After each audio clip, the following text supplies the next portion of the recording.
देख रहे हैं पब्लिक है। अभी हमारे बीच आरजेडी नेता निराला यादव हैं और जानते हैं इनसे। आज क्रिसमस डे है और पूर्व प्रधानमंत्री पंडित जवाहरलाल नेहरू का जयंती पूरे देश में धूमधाम से मनाया जा रहा है। आइए इनसे हम जानते हैं।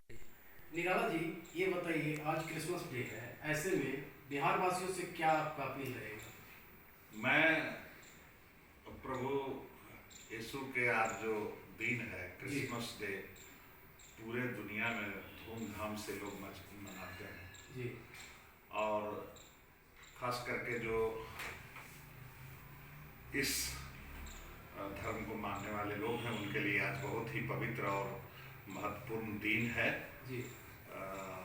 मैं भी इस अवसर पर यही चाहता हूँ कि खास करके हमारे देश भारत और बिहार में अमन बहाल हो, धर्म जाति और अस्पृश्यता, द्वेष और किसी भी प्रकार का राग द्वेष, इन सबों से ऊपर उठकर समाज में समरसता कायम रहे जी। और जिस तरह से एक देश में भाईचारे की जो व्यवस्था रही है जी। हम लोग का पूर्व से धर्म जो शास्त्रों में रहा है जी। जो कृष्ण ने कहा है, राम ने कहा है, और उसके बाद फिर हमारे लालू प्रसाद यादव जी, तेजस्वी जी का जो प्रयास रहा है कि हम बिहार, हमारा धर्म निरपेक्ष है, धर्म किसी भी तरह के धर्म की लड़ाई नहीं है। जिस तरह से और लोग धर्मांता की लड़ाई लड़ते हैं, धर्मांता में आकर कुछ न कुछ गलत और सही कर बैठते हैं, एक दूसरे को कुछ बोल देते हैं, जिससे समाज में जो द्वेष फैल जाता है, थोड़ी सी कठिनाई कुछ लोगों को हो जाती है। मैं चाहता हूं कि इन तमाम चीज़ों से ऊपर उठकर विकास की ओर हम लोग बढ़ें। लोग चांद पर जाने की कवायद करते हैं। लोग है जो जगदीश चंद्र बोस, आइंस्टीन और सुनीता विलियम्स अपने बच्चों को जो जहाँ बनाने की ख्वाब देखा जाता है, तो मैं चाहता हूँ कि उसी सपनों की दुनिया को बढ़ावा मिलनी चाहिए, अतीतोन्मुखी होनी चाहिए, भाग्यवाद से युवाओं को निकलना चाहिए और अपने उज्जवल भविष्य की उज्जवल भविष्य करके और उज्जवल भविष्य की कामना के लिए, भविष्य को निश्चित करने के लिए खास करके अपने कैरियर पर और निर्माण और विकास पर, सामाजिक विकास पर, पारिवारिक विकास पर और व्यक्तिगत विकास में, शिक्षा के विकास, देश के विकास, घर के विकास, परिवार का विकास, सूबे की विकास, इन सब चीज़ों पर अगर ज़्यादा बहस हो, उन तमाम चीज़ों से उठकर, तो ज़्यादा अच्छा रहे। मैं चाहता हूँ कि आज इस यीशु के दिन पर लोग इस तरह का सोच करें और सोच को बढ़ावा दें। मैं यही चाहता हूँ और पुनः एक बार उसके लिए मैं बिहार वासियों को और भारतीय नागरिकों को मैं इस पवित्र क्रिसमस डे पर हार्दिक बधाई और शुभकामना देना चाहूँगा। आज तुलसी पूजन है, साथ ही साथ पूर्व प्रधानमंत्री अटल बिहारी वाजपेयी जी का जन्मदिन भी है, क्या कुछ कहेंगे? पूर्व प्रधानमंत्री अटल बिहारी जी के जन्मदिन पर मैं उनको भावभीनी श्रद्धांजलि अर्पित करना चाहूँगा। चूँकि हमारे देश के प्रधानमंत्री रहे हैं जी, प्रमुख पद पर रहे हैं और इस हैसियत से मैं बिहारवासी होने के नाते उनको श्रद्धांजलि अर्पित करना चाहता हूँ। तुलसी दिवस पर मैं लोगों को शुभकामना देना चाहता हूँ। घर घर की चीज़ है और मैं ये चाहता हूँ कि इस तुलसी दिवस पर कम से कम घर के आगे में या आंगन में एक दो तुलसी का पौधा अवश्य लगाएं, क्योंकि उससे वो आयुर्वेदिक और हर्बल पौधा है, ऑक्सीजन भी मिलती है, उससे प्रदूषण का भी कमी होती है, स्वच्छ वातावरण बनता है। तो कम से कम अगर हर आंगन में, घर में एक एक दो दो पेड़ अगर बढ़ता जाए तो इस प्रकार से मैं समझता हूँ कि तुलसी पूजन सार्थक होगा। सिर्फ दूसरे जगह जाकर अगर बत्ती जला लिया, तुलसी जी का हाथ जोड़ लिया, ये यही इति श्री तुलसी पूजन का नहीं हो जाता। तुलसी पूजन का मतलब एक हर पूजा के पीछे कुछ न कुछ वैज्ञानिक दृष्टिकोण होता है।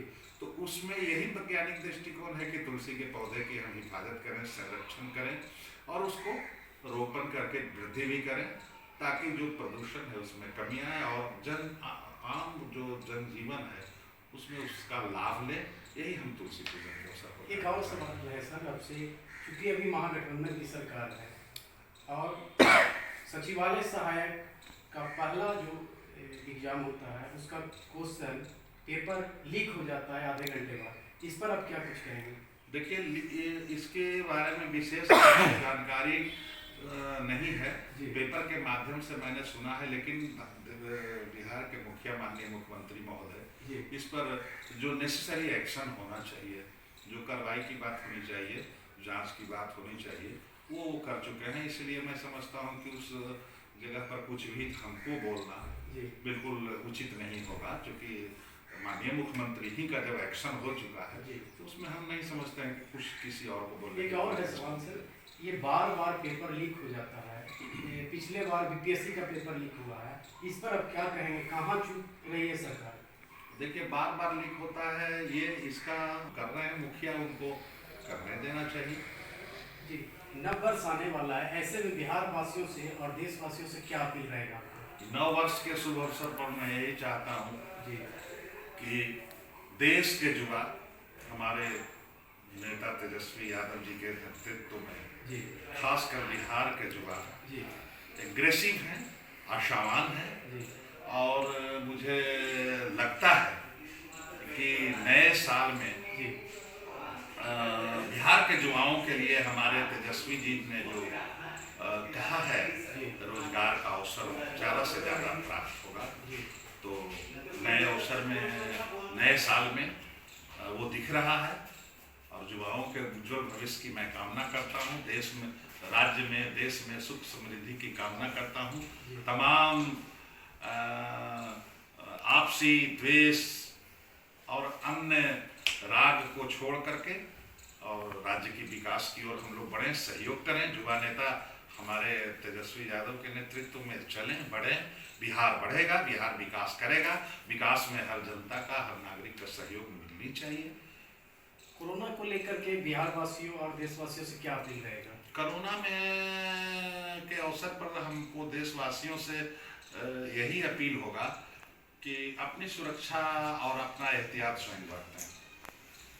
बहुत ज़्यादा जो अफवाह होता है उन सब चीज़ों से बचें, और जो कोरोना से बचने के जो गाइडलाइंस हैं हेल्थ डिपार्टमेंट के द्वारा, और हमारे तेजस्वी जी भी के माध्यम से गाइडलाइन मिल रहा है लोगों को सतर्क रहने का, और जहाँ तहाँ उसके लिए प्रिवेंटिव एक्शन लिए गए हैं, समुचित व्यवस्था भी किया गया है।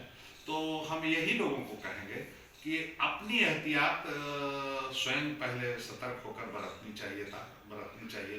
मास्क हो, चाहे दवा हो, या खान पीने की जो व्यवस्था है, बहुत ज़्यादा इधर उधर रोड पर गंदगी ना फैलाएं, गंदे जगहों पर खड़ा नहीं रहें, थोड़ा सा साफ सफाई पर ध्यान दें, खाने पीने पर भी ध्यान दें। मैं यही कहूँगा, अपने खुद को सतर्क ज़्यादा रहने से मैं समझता हूँ कि इसमें बहुत अच्छी सफलता मिलेगी। सब कुछ हॉस्पिटल के भरोसे और सरकार के भरोसे रहने से ज़्यादा कठिनाई होती है, क्योंकि सरकार की भी व्यवस्था जो होती है वो पब्लिक कॉपरेशन से और अच्छी व्यवस्था होती है, इसमें कोई दो राय नहीं है। और सरकार की व्यवस्था को खराब भी पब्लिक ही कर देती है कभी कभी भाई, कि हमको ये नहीं हुआ, वो नहीं हुआ। तो मैं सब कुछ हॉस्पिटल के भरोसे और सरकार के भरोसे रहने से ज़्यादा कठिनाई होती है, क्योंकि सरकार की भी व्यवस्था जो होती है वो पब्लिक कॉपरेशन से और अच्छी व्यवस्था होती है, इसमें कोई दो राय नहीं है। और सरकार की व्यवस्था को खराब भी पब्लिक ही कर देती है कभी कभी भाई, कि हमको ये नहीं हुआ, वो नहीं हुआ। तो मैं यही चाहता हूँ कि कोरोना काल में आप अपनी सतर्कता बरतें, सतर्क रहें, और जो एहतियात है उसका बरतें, पालन करें। गाइडलाइंस जो सरकार का है उसको भी पालन करें। ऑटोमेटिक है कि सब कुछ ठीक रहेगा।